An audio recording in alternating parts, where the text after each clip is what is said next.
Itu setelah beberapa hari kembali ke Indonesia, Pak Prabowo harus menahan tetesan air mata karena keprihatinannya melihat kondisi yang terjadi, yaitu kondisi di mana Indonesia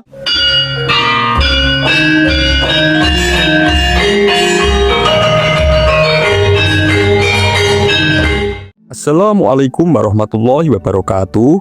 Salam sejahtera, salam rahayu untuk panjenengan semua. Sedulur, setiap manusia bisa saja secara tiba-tiba dia harus mengalami berada pada kondisi yang membuatnya sangat sedih atau merasakan keprihatinan yang sangat mendalam. Meskipun beberapa saat sebelumnya dia merasa sangat bahagia. Dan itulah yang baru-baru ini dialami oleh Presiden Prabowo Subianto, di mana yang sebelumnya melakukan kunjungan kenegaraan ke India lalu berlanjut ke Malaysia, yang dalam pidatonya jelas beliau merasa sangat senang dan merasa terhormat karena mendapat berbagai bentuk penghormatan. Itu setelah beberapa hari kembali ke Indonesia, Pak Prabowo harus menahan tetesan air mata karena keprihatinannya melihat kondisi yang terjadi, yaitu kondisi di mana Indonesia dilanda bencana banjir di berbagai kota, terutama yang terbesar adalah di Jakarta, dan itu bertepatan dengan perayaan Tahun Baru Imlek. Kesedihan mendalam dan tertahannya tetesan air mata seorang Prabowo Subianto melihat bencana banjir yang melanda Jakarta maupun yang terjadi di beberapa kota di Indonesia pada saat momen Tahun Baru Imlek kemarin. Itu sangat terlihat jelas pada saat beliau secara resmi mengucapkan Selamat Tahun Baru Imlek melalui sebuah unggahan video. Dan tentunya ini adalah ujian berat menjelang 100 hari pertama bagi pemerintahan Prabowo Gibran.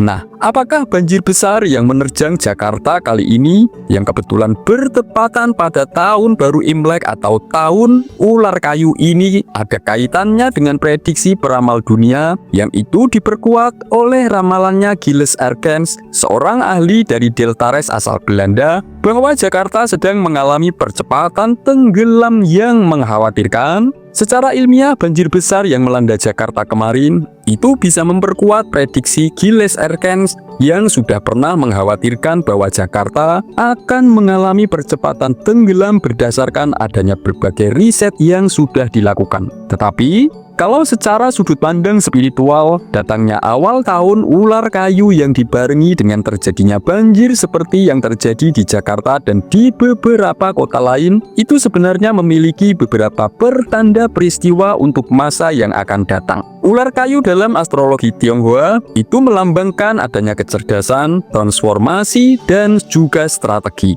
Sedangkan elemen kayu itu berhubungan dengan pertumbuhan, fleksibilitas, dan keseimbangan alam. Jika fenomena ini disandingkan dengan banjir, itu ada 6 makna penting termasuk terjadinya peristiwa besar yang patut untuk direnungkan. Sebelum membahas satu persatu, silahkan tulis komen apapun harapan dan doa panjenengan semua untuk Indonesia. Bagi sedulur yang muslim, marilah sempatkan tulis komen sholawat agar hajat dan doa kita semua terkabul. Makna yang pertama adalah pertanda akan terjadinya transformasi atau perubahan besar yang tidak bisa dihindari. Ular adalah simbol perubahan dan kelincahan dalam menghadapi situasi yang sulit, dan banjir yang terjadi pada awal tahun ini bisa menjadi tanda bahwa tahun tersebut itu akan dipenuhi dengan perubahan besar baik dalam skala pribadi maupun kolektif secara kenegaraan. Seperti air yang mengalir dan menyesuaikan bentuknya, Indonesia harus siap untuk beradaptasi dengan kondisi yang mungkin saja tak pernah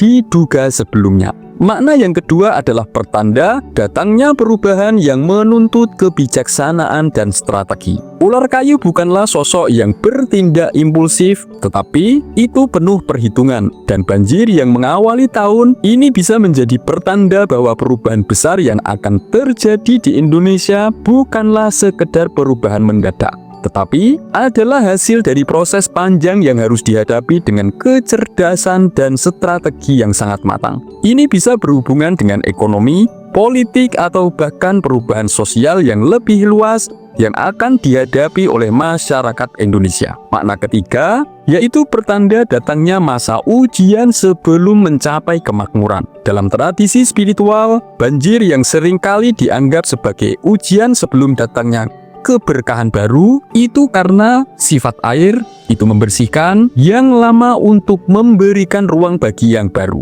Ini bisa dimaknai bahwa akan ada tantangan besar pada awal tahun tersebut, tetapi setelahnya akan ada peluang untuk pertumbuhan dan keberuntungan, terutama bagi mereka yang tidak gegabah bisa tetap tenang dan berpikir jernih seperti filosofi ular. Makna yang keempat, yaitu bentuk peringatan tentang keseimbangan alam yang harus diperbaiki. Secara spiritual, kayu adalah elemen yang berhubungan dengan keseimbangan alam dan pertumbuhan, sementara banjir adalah tanda dari bentuk ketidakseimbangan, baik dalam aspek fisik maupun energi. Ini bisa menjadi pertanda bahwa manusia di Indonesia harus lebih memperhatikan hubungan keseimbangan dengan alam. Artinya, ini adalah kejadian di mana alam memaksa kita semua untuk lebih serius dalam menjaga lingkungan. Makna kelima adalah pertanda keberuntungan bagi yang siap dan beradaptasi.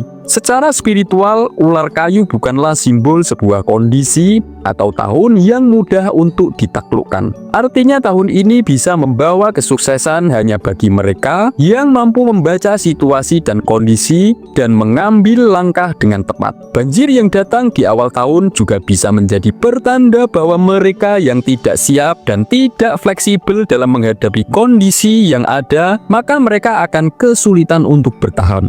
Di tahun ini, kesuksesan hanya akan berpihak kepada mereka orang-orang yang mampu beradaptasi dengan realitas yang sudah berubah. Makna yang keenam adalah sebuah peringatan akan masih adanya ketamakan dan ketidakseimbangan energi spiritual. Secara spiritual, air memang menjadi simbol adanya keberkahan. Tetapi jika berlebihan, maka itu justru bisa membawa bencana. Ini bisa menjadi peringatan bahwa masih adanya keserakahan manusia baik dalam hal materi, kekuasaan maupun eksploitasi alam yang bisa berujung pada kehancuran jika tidak segera dikendalikan. Tahun ular kayu ini mengingatkan kita semua untuk lebih bijak dalam menjalani kehidupan, tidak hanya mengejar ambisi tanpa memperhitungkan akibatnya untuk masa depan, bukan hanya bagi diri sendiri, tetapi juga akibat yang akan diterima generasi penerus atau anak cucu kita di masa yang akan datang. Semoga ini bermanfaat. Wassalamualaikum warahmatullahi wabarakatuh.